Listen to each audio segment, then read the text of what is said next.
রাব্বুল আলামিন বলেন, হে মানুষ, তোমাকে আমি বড়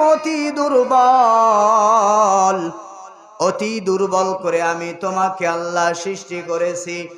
তারপরও সকল কিছুর চাইতে তোমাকে আমি শ্রেষ্ঠ বানিয়েছি। আল্লাহ রাব্বুল আলামিন কয়, তুমি কিসের অহংকার করো রে বাবা? তুমি তো কোনোদিন মানুষ হওয়ার জন্য আমি আল্লাহর কাছে সুপারিশ করো নাই। করছেন নাকি? এ বলেন, আপনি আমি কি আল্লাহর কাছে মানুষ হওয়ার জন্য সুপারিশ করছি?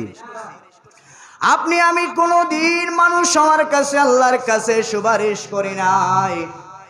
কোনো একটা মুরগির বাচ্চা মুরগির ছাও হওয়ার জন্য সুপারিশ করে নাই। কোনো একটা কুকুরের বাচ্চা কোনোদিন কুকুর হওয়ার জন্য সুপারিশ করে নাই। কোনোদিন জঙ্গলের পশু হওয়ার জন্য কোনোদিন কোনো জঙ্গলের পশু পাখি আল্লাহর কাছে সুপারিশ করে নাই।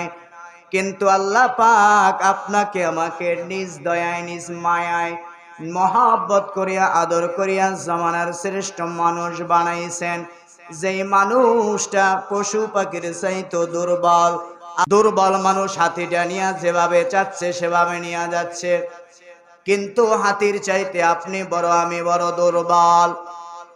আপনার আমার সৃষ্টি একই জিনিস থেকে আপনার আমার সৃষ্টি হয়েছেন। আপনি যেই জিনিস থেকে সৃষ্টি হয়েছেন আমিও একই জিনিস থেকে সৃষ্টি হয়েছি।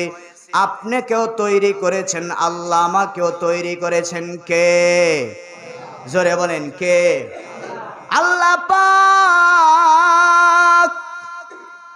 একই জিনিস থেকে আপনাকে আমাকে আল্লাহ পাক তৈরি করেছেন।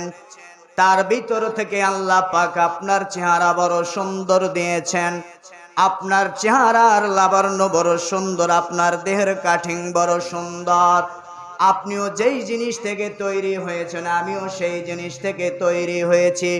আপনিও মায়ের পেট থেকে এসেছেন, আমিও মায়ের পেট থেকে আসছি। যত মানুষ আছে সবাই কিন্তু মায়ের পেট থেকে আসছে, কেউ অন্য কথা থেকে আসে নাই। আল্লাহ পাক আপনার চেহারা সুন্দর করেছেন, আল্লাহ আপনার সুন্দর দিয়েছেন।